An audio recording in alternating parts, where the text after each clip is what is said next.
Hello friends, मेरा नाम है नितिन गुप्ता और आप देख रहे हैं मेरा चैनल इंडियन कोड गुरु। आज के वीडियो में हम बात करेंगे एक्सेल के गोल सिक ऑप्शन को किस तरह से यूज़ किया जाता है। पर उसके पहले अगर आप मेरे चैनल पर नए हैं तो कृपया सब्सक्राइब करें और बेल आइकन पर क्लिक करें, जिससे मेरे आने वाले वीडियोस के नोटिफिकेशन आपको मिलते रहें। तो चलिए शुरू करते हैं। तो एक्सेल का जो गोल सिक फंक्शन है, ठीक है, उसका मतलब यूज जो है वो मल्टीपल चीज़ों है। जैसे उसका नाम है गोल सी, मतलब अपने गोल या अपने एम को आप पूरा करना चाहते हैं। अ, इस चीज़ को समझाने के लिए मैं एक लाइव डेमो आपको दे रहा हूँ। उसके लिए मैंने पहले से एक्सेल में एक शीट बनाई हुई है, ठीक है ना। मेरा एक्सेल जो है वो 2016 है। वैसे ये ऑप्शन एक्सेल में बहुत पहले से पुराने वर्जन के साथ है। लगभग 20 साल से तो मैं इसको यूज़ कर रहा हूँ, ठीक है ना। तो मतलब एक्सेल के जो इनिशियल वर्जन था वो तब से ये अवेलेबल है।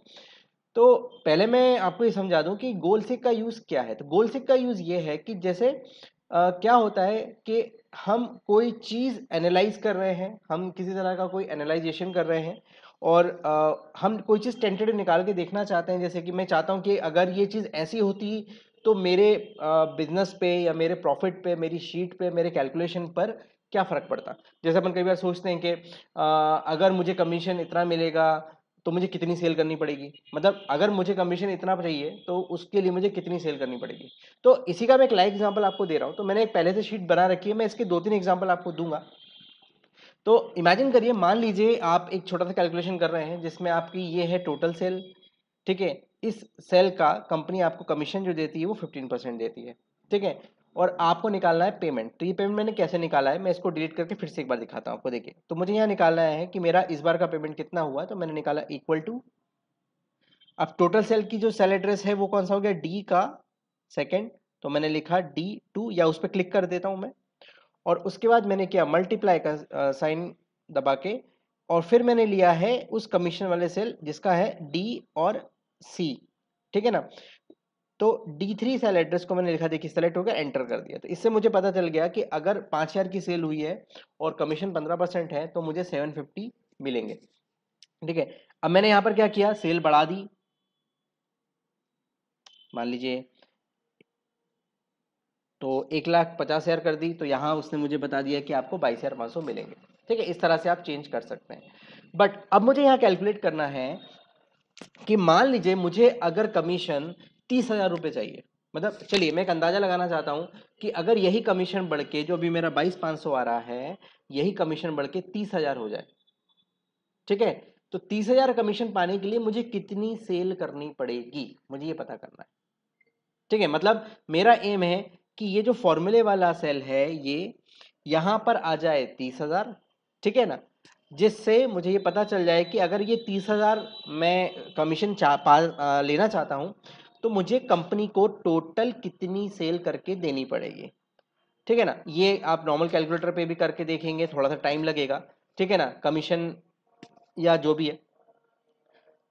तो अब ये चीज कैसे करेंगे। अब प्रॉब्लम ये है कि अगर आपने यहाँ पर हाथ से आप इसको लिख भी देते हैं, प्रॉब्लम इज दैट कि जैसे मैंने यहाँ पर हटा के इस अमाउंट की जगह लगा के 30,000 लिख भी दिया तो देखने में 30,000 आ गया है। बट अगर आप ऑडिट वे में देखेंगे तो इसका, इन दोनों का इससे कोई लेना देना नहीं है। मतलब इसका इतना परसेंट 30,000 नहीं हो रहा है।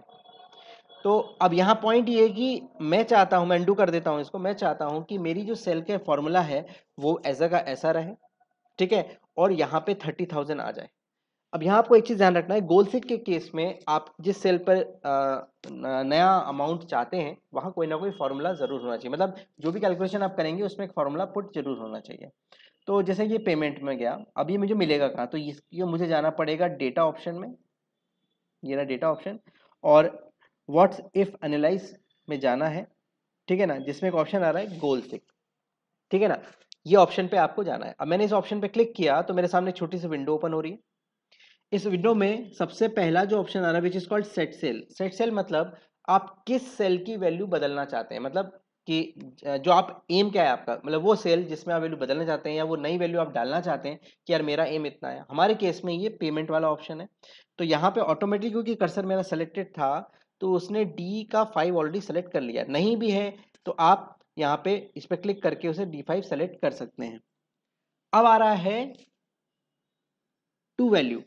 ठीक है, सेकंड में टू वैल्यू, तो टू वैल्यू में मुझे क्या करना है, मुझे डालना है वो अमाउंट जो मैं टेंटेटिव चाहता हूं। ठीक है ना, तो जैसे मैंने यहाँ डाल दिया 30,000, मतलब मैं चाहता हूं कि इस पेमेंट वाले बॉक्स में 30,000 आ जाए। अब ये अगला ऑप्शन थर्ड पूछ रहा है बाय चेंजिंग सेल, मतलब अगर यहाँ पर 30,000 आता है तो इन दोनों में से किस सेल पे मुझे इसका इफेक्ट डालना है, कहीं ना कहीं जो एडजस्टमेंट करना पड़ेगा। तो मैंने यहाँ पर डाला बाय चेंजिंग सेल में मैंने डाल दिया टोटल सेल, मतलब D2 वाले सेल का एड्रेस। ठीक है, या उसको सेलेक्ट कर लिया, ओके किया। देखिए उसने एक एग्जांपल से मुझे समझाया, उसने एक दिया है मुझे प्रीव्यू कि अगर आप ऐसा करते हैं तो आपकी जो वैल्यूज हैं वो चेंज हो गई हैं। ठीक है, अब आप गौर करिए यहाँ पर उसने टोटल सेल बढ़ा दी है। ठीक है, टोटल सेल जो बढ़ के वो हो गई है आपकी 2 लाख रुपए, उसका 15% जब उसने निकाला, ठीक है, तो वो 30,000 रुपये है। मतलब अब आपको लगता है कि अगर ये सही है तो आप ओके कर दीजिए, नहीं तो आप कैंसिल कर सकते हैं। कैंसिल करके हम वापस अपनी पुरानी वाली वैल्यूज में आ जाएंगे। ठीक है ना। तो जैसे मैंने ओके कर दिया यहाँ पे, पहले 1.5 लाख थी, आपको याद होगा सेल मेरी, टोटल सेल, अब आगे ओके किया, मतलब एक मैंने अंदाजा लिया कि अगर यहाँ पर मेरे को 30,000 पेमेंट चाहिए तो मुझे कम से कम कंपनी को 2 लाख की सेल करके देना है, अगर मैं, मुझे कंपनी 15% के हिसाब से, 15% के हिसाब से कमीशन देती है। तो गोल सिक्स से हमें ये पता चल गया कि, मैं वापस अंडू करके आपको फिर से दिखाता हूँ। देखिए मैंने अंडू किया तो पहले हमारी जो टोटल सेल थी वो 1,50,000 थी, कमीशन जो था वो 15% था, और उसी बेसिस पे मुझे जो अमाउंट मिल रहा है वो मिल रहा है 22,500। ठीक है, तो मैं फिर से एक बार करके बताता हूँ कि मान लीजिए मुझे अब पता करना है कि यहाँ पर अब मान लीजिए मैं बढ़ा देता हूँ, अब मैं चाहता हूँ कि मान लीजिए मुझे 50,000 रुपये कमीशन चाहिए, तो अगर मैं 50,000 रुपये कमीशन कमाना चाहता हूँ तो मुझे कितनी सेल करनी पड़ेगी, तो ये मेरा गोल है। ठीक है ना, टोटल सेल जो मुझे करनी है वो मेरा गोल है। तो मैंने क्या किया, सेट सेल में जाके मैंने ऑलरेडी देखिए D5 उसे सेलेक्ट किया हुआ है, क्योंकि मेरा कर्सर ऑलरेडी पहले से वहाँ पे था। अगर नहीं तो आप उसे सेलेक्ट कर सकते हैं।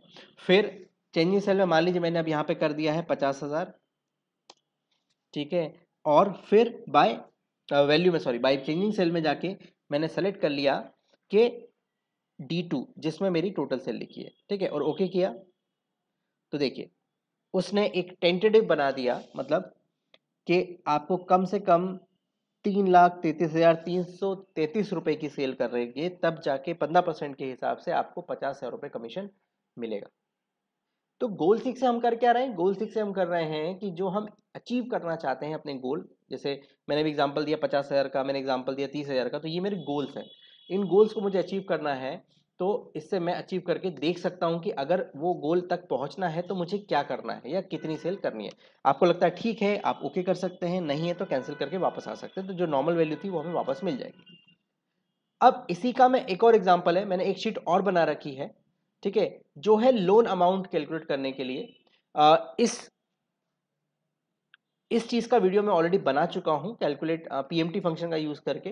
ठीक है, फिर भी मैं आपको दिखा रहा हूं। मैं एक्चुअली क्या चाहता हूं, देखिए मैं चाहता हूं कि मान लीजिए एक लोन अमाउंट है मेरा 2 लाख रुपए का, उस पर मैं लोन लेना चाहता हूं 2 लाख रुपए, उस पर इंटरेस्ट रेट लगता है 12%, और मान लीजिए मैं किस्त निकालना चाहता हूँ, मैं किस्त देना चाहता हूँ 36 महीने के लिए, तो मेरी ईएमआई क्या निकलेगी। ठीक है, ये चीज के लिए मैंने ऑलरेडी एक वीडियो बनाया है जो पीएमटी फंक्शन का है, मैं इसका लिंक आपको डिस्क्रिप्शन में और इसके इन्फॉर्मेशन बॉक्स में दे दूंगा, आप वहां से भी क्लिक करके देख सकते हैं। बट फिर भी अगर मैं लगाता हूं तो देखिए मैं फिर से निकाल के दिखाता हूं ईएमआई। तो ईएमआई का लिए मैंने क्या किया, मैंने इक्वल टू लगाया, उसके बाद मैंने लिखा पीएमटी। पीएमटी एक फंक्शन है। ठीक है, ये आपको काय में मिलेगा, ये आपको मिलेगा फाइनेंशियल फंक्शन के अंदर। ठीक है, मैं दिखा देता हूं आपको। फॉर्मूले में जब जाएंगे आप तो फॉर्मूले में आपको ये चीज मिलेगी फाइनेंशियल में। देखिए ये रहा पीएमटी, आप यहाँ से भी क्लिक कर सकते हैं। ठीक है, मैं डायरेक्ट इस पे लगा रहा हूँ, तो मैंने लिखा इक्वल टू पीएमटी ब्रैकेट। ठीक है, सबसे पहले वो रेट मांग रहा है। ठीक है, तो रेट में मेरा जो इंटरेस्ट रेट है वो मेरा है 12%। ठीक है, अब ये आपको ध्यान रखना है कि अगर ये इंटरेस्ट रेट जो है ये मंथली है और ईयरली, मेरे इसमें से भी ईयरली है, इसका मतलब मुझे मंथली बेसिस पे ईएमआई निकालनी है। तो मैंने ये सेल सेलेक्ट किया और इसको डिवाइड कर दिया 12 से, जिससे मुझे एक मंथ का वो इंटरेस्ट रेट निकल आएगा। फिर सेकेंड कॉलम में मुझे डालना है मंथ, मतलब मैं कितनी ईएमआई देना चाहता हूँ, कितने मंथ तक का लोन मुझे चाहिए, तो मैंने ये वाले सेल को सेलेक्ट कर लिया D5 को। और लास्ट मुझे सेलेक्ट करना है कि मैं लोन अमाउंट कितना चाहता हूँ। तो मैंने आपको शायद पहले भी बताया था, इस पहले वीडियो में भी, कि जो लोन अमाउंट होता है इसकी सेल एड्रेस को हम माइनस में देते हैं, क्योंकि फाइनली जैसे जैसे हम ईएमआई देते जाएंगे हमारा लोन कम होता जाएगा, इसलिए ये चीज़ माइनस में देंगे। अगर आप माइनस में नहीं देंगे तो ये आपको जो ईएमआई निकलेगी वो माइनस में निकल के आएगी, मतलब नेगेटिव निकलेगी। तो इसके लिए हमने इसको लोन अमाउंट को माइनस में दिया है। अब मैंने ब्रैकेट क्लोज किया, एंटर किया, तो देखिए ये जो अमाउंट आ गया है ये आ गया 6642। मतलब अगर मैं 36 महीने तक 6642 या 6642 रुपये पे करता हूँ तो ये 2 लाख का लोन मेरा चुक जाएगा। अब यहाँ पे मैं कुछ चेंजेस करके देख सकता हूँ, यहाँ पे मैं गोल्सी का यूज करके दिखाऊंगा, क्यों जरूरत है मैं बताता हूँ। जैसे मान लीजिए मेरा इंटरेस्ट रेट बढ़ गया, मैंने कहा यार अगर मेरा इंटरेस्ट रेट 10% हुआ तो कितनी ईएमआई बनेगी, जैसे आपने चेंज किया चेंज हो गई। अगर मैं ये लोन 24 महीने के लिए लेता हूँ तो क्या ईएमआई आएगी, देखिए ईएमआई चेंज हो गई। अगर मेरा लोन अमाउंट 1 लाख रुपए हो जाता है तो क्या अमाउंट बनेगा, देखिए। तो आप यहाँ सारे वेरिएशन के साथ ये चीज देख सकते हैं, क्योंकि फाइनल में जो फॉर्मूला है वो यहाँ लगा है। तो इन तीनों सेल के अकॉर्डिंगली कैलकुलेशन इस फॉर्मूला है। बट अब मुझे निकालना है कि सपोज मेरी मंथली पेमेंट कैपेसिटी, मतलब मैं एक महीने में मान लीजिए 10,000 रुपये पे कर सकता हूँ, तो उस 10,000 रुपये पे करने के बेसिस पे मुझे कितना लोन मिल सकता है, और मैं कितने महीने के लिए, ऐसा कुछ अगर कितने महीने के लिए ले सकता हूँ, और कितना बड़ा लोन मुझे मिल सकता है। तो ये चीज़ मुझे अगर कैलकुलेट करना है तो मैं कैलकुलेट यहाँ नहीं कर पाऊंगा, क्योंकि अगर मैं यहाँ पर कोई चेंज करता हूँ तो मेरा फॉर्मूला डिलीट हो जाएगा और उस हिसाब से मुझे यहाँ कैलकुलेशन नहीं मिलेगा। यहाँ पे हमें काम आता है गोल सी। तो फिर से हम जाएंगे गोल सी का यूज करने, हम डेटा में गए, हम गए व्हाट एनालाइजर में, हम गए गोल सीक में। तो यहाँ पर ऑप्शन सबसे पहले आ रहा है सेट सेल। तो सेट सेल फिर वही जिसमें फॉर्मूला लगा था वो सेल ऑलरेडी मेरा सेलेक्ट था तो पहले उसने सेलेक्ट कर लिया है। अदरवाइज आप यहाँ पे B7 लिख सकते हैं, अगर ये नहीं लिखा है तो आप हाथ से B7 या उस सेल को सेलेक्ट कर लीजिए। मैंने B7 सेलेक्ट कर लिया। अब यहाँ मैं क्या चाहता हूँ, तो यहाँ मुझे बताना है कि मैं कितना ईएमआई दे सकता हूँ। तो मान लीजिए मेरी एक जो कैपेसिटी है मैंने लिख दिया 10,000, मतलब मैं चाहता हूँ कि जो ईएमआई है वो 10,000 रुपये हो। ठीक है। अब चेंजिंग सेल में मैं देखना चाहता हूँ कि अगर मैं 10,000 रुपये पे कर सकता हूँ तो मुझे कितना लोन अमाउंट मिल सकता है। तो मैं लोन वाली जो सेल है जिसको B3 हम बोलेंगे, B3, वहां पे जाके टिक कर देता हूं मैं और ओके कर देता हूं।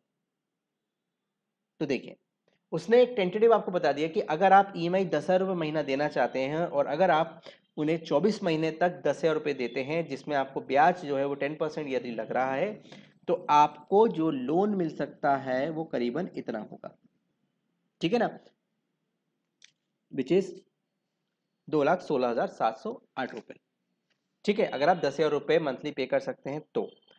ठीक है, आपको अगर सही लग रहा है तो आप ओके कर सकते हैं, नहीं लग रहा कैंसिल करके वापस पुरानी वैल्यू ले सकते हैं।